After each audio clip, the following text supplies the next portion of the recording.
Good vibes gayud ang dala niining usa ka senior citizen sa General Santos City kinsa nagapanaygon gamit ang iyang modified piano nga gisakay sa iyang e-bike.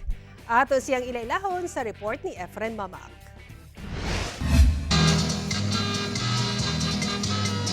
Level up gayud ang pagpanaygon ni ining usa ka senior citizen sa General Santos City. Unsaon kay daw concert kini gamit ang iyang piano ug ubang instrumento nga gisakay sa iyang e-bike.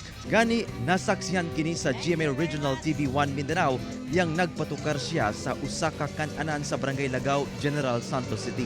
Siya si Tatay Israel Razonable, 72 anyos nga taga Barangay Apopong sa General Santos City.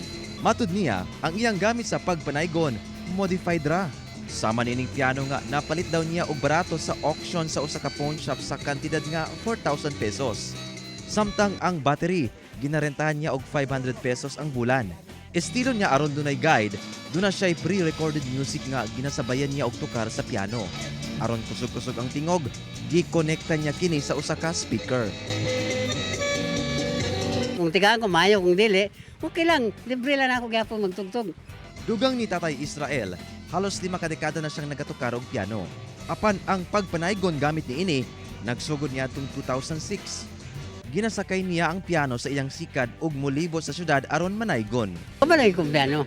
Sa mga high school days pa na ako sa una, mga year 1970-71. Kulang ipinakamutan nga para maka-income ko. Ang pagpanaygon ni Tatay Israel, gikalipay sab sa mga makadungog kaniya. First time gyud ko naka-experience ani sa iya dere.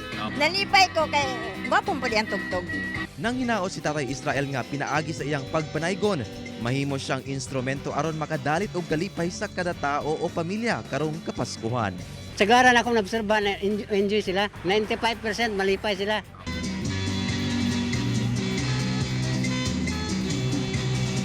Kauban si Gary Balantay ug Bong Vicencio, Efren Mamak. 1 Mindanao.